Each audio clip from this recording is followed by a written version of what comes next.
시청자 여러분 안녕하십니까. 아우월 스토리 CK입니다. 이번 시간에는 자대 배치 정보 모음 세 번째 시간으로 오늘도 여러 시청자분들의 말씀들을 종합하여 자대 배치에 대한 정보, 군생활에 대한 정보에 대해서 설명드리는 시간 가져보도록 하겠습니다. 그럼 전 시간에 말씀드린 바와 같이 오늘의 의견들도 21년, 22년에 입대하신 현역분들의 의견이 주가 되는 부분이라는 거 참고하시고요. 그럼 먼저 첫 번째 시청자분이십니다. 첫 번째 시청자분께서는 23 경비여단에 근무하고 계시고 이분은 37사단 신교대를 수료하셨다고 합니다. 군번은 22년 1월 군번으로서 37사단 신교대 본인 기수 때는 입소 인원이 약 220명 정도 됐는데 그중 50명 정도가 23 경비여단으로 본인과 같이 분류되어 왔다고 하셨습니다. 37사단 신교대는 우리나라 중앙쯤에 위치한 부대로서 자대 분류가 약간 사방으로 퍼지는 느낌을 받으셨다고 하셨고, 그래서 부산 쪽에 53사단으로 갔던 동기도 기억나고 지상작전사령부 화생방 부대들로 간 동기들도 기억이 난다고 하셨습니다.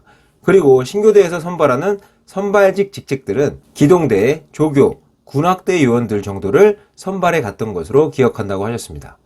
다음 두 번째 시청자분께서는 전라도 31사단 해안부대에서 근무하시는 분으로서 21년 9월 군번이시고 31사단 신교대를 수료하셨다고 하셨습니다. 그 당시 본인 기수 때는 입소 인원이 약 200명 정도 됐는데 95% 정도의 동기들이 31사단 자충제원으로 남은 것으로 기억한다고 하셨고, 사단을 벗어나서 분류된 일부 인원들은 수기사, 이작전사령부, 운전병들이 기억난다고 하셨습니다. 다음 세 번째 시청자분께서는 2군단 사령부에서 운전병으로 근무하시는 분인데요. 22년 군번이시고 15사단 신교대에 입소하셔서 본인은 운전특기 모집병이 아니었는데 운전병으로 선발이 되었다고 하셨습니다. 면허증은 있었고요. 그리고 1야수교 마치고 대부분의 동기들이 강원도 부대 여기저기로 다 간 것 같다고 말씀하셨습니다. 다음 네 번째 시청자분께서는 8군단 소속의 제1산악여단에 근무하시는 분으로서 21년 군번이시고 신교대는 39사단을 나오셨다고 합니다. 부대에서의 임무는 감시장비 운영을 맡고 계시고 39사단 신교대 본인 기수 때는 30% 정도의 동기들이 39사단 자충제원으로 남았고 나머지 70%의 인원들이 모두 39사단을 벗어나서 뿔뿔이 흩어졌다고 하셨습니다. 보통은 60% 정도의 병력들이 39사단 자원으로 자충된다고 알고 있었는데 본인 기수는 약간 이례적인 경우였던 것 같다고 말씀하셨습니다. 그래서 본인을 포함한 당시 39사단을 벗어나 분류된 인원들은 8기동사단으로 간 인원도 있었고 22사단, 923사단 등 강원도 전방부대로 간 인원들도 많았던 것 같다고 하셨습니다. 본인도 원래는 23사단 57여단으로 배치되었다가 23사단이 23 경비여단으로 감축되면서 튕겨져 나와 3군단에 새로 창설된 1산악여단으로 부대 변경이 되었다고 하셨습니다. 그리고 산악여단은 특전사와 같이 간부 체제인 부대이기 때문에 병사들의 수는 그렇게 많지 않다고 하셨고 신교대 때 선발직 직책은 기동대, 조교, 해안감시병이 있었다고 하셨습니다. 다음 다섯 번째 시청자분께서는 백이기감여단에 근무하시는 분으로서 22년 군번이시고 육군훈련소로 입소하셔서 주특기는 폭파 주특기를 받으셨고 공병학교 후반기 교육 2주 후 백이기감여단으로 배치받으셨다고 합니다. 본인은 모집병이 아닌 징집병으로 갔는데 폭파 주특기를 받았고 본인이 전기과이다 보니 공병 쪽 주특기는 예상을 했었는데 폭파를 받을 줄은 몰랐다고 하셨습니다. 그리고 본인 육군훈련소 기수 때는 동기들이 대부분 전방으로 많이 간 것 같다고 기억하셨습니다.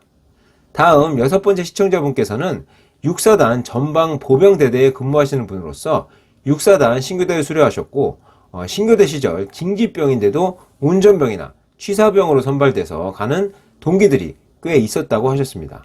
그래서 그 동기들은 후반기 교육 받고 1사단, 17사단, 28사단 등으로 분류가 되고 6사단으로 다시 온 동기들도 있다고 하셨습니다. 그리고 몇 명은 1사단 지역 JSA에 선발돼서 간 인원들도 있었고 6사단 GOP에 차출됐는데 인원이 꽉 차서 옆사단인 5사단 GOP 부대로 넘어간 인원도 있다고 하셨습니다. 그리고 요즘 입대 인원이 점점 줄어들다 보니까 보병 1개 중대가 보통 100명이어야 되는데 50에서 60명 정도밖에 안 되는 중대도 있고, 한 생활관의 침대가 9개에서 10개인데 4, 5명이 생활하는 생활관도 있고, 한 개 대대가 간부 포함 보통 400명 이상이어야 하는데 280에서 300명밖에 안 된다고 하셨습니다. 정말 저출산에 의한 병력 부족 현상이 나타나기 시작하는 것 같네요. 그리고 한 개 소대도 보통 30명 이상이어야 되는데 18에서 19명밖에 안 되고, 훈련한다고 하면 환자 빠지고 휴가자들 또 기타 열애자들 제외하면 어떨 때는 한 10명 정도밖에 소대 훈련 인원이 안 된다고 합니다. 또 훈련 나가서 진지를 2명씩 10개 이상 잡아야 되는데 4, 5개밖에 잡지 못하고 요즘 이런 심각한 수준이 점점 일어나고 있다고 하셨습니다. 신병들도 제때 잘 안 들어오고요. 그래서 이런 병력 부족 상황으로 인해 앞서 말씀드린 신교대에서 운전병, 취사병에 지원하지 않더라도 해당 특기에 인원이 없으면 랜덤으로 돌려서 강제로 뽑아간다고 합니다. 그리고 부대 정보 및 생활면에 대한 이야기도 몇 가지 해주셨는데요. 이제 육사단도 24년에는 포천으로 부대가 다 뒤로 이동할 예정이고, 육사단 지역 GOP는 5사단과 3사단 부대들이 맡을 예정이라고 합니다.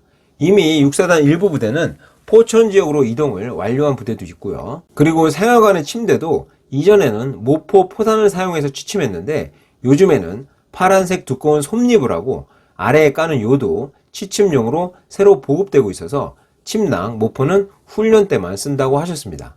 관물대도 더 큰 신형 관물대가 보급되고 있어서 수납 공간이 넓고 관물대에 바퀴도 달려서 이동이 쉽다고 하셨고요. 그리고 22년 10월에 바뀐 규정으로 북한의 도발 수위 및 횟수가 높아지다 보니 전투 복장 중에 조끼도 전술 조끼가 아닌 이제 무조건 방탄 조끼를 입어야 한다고 합니다. 이 사항은 전군에 적용되고 있고 전라도 31사단에 있는 동기도 방탄 조끼를 입고 훈련을 한다고 합니다.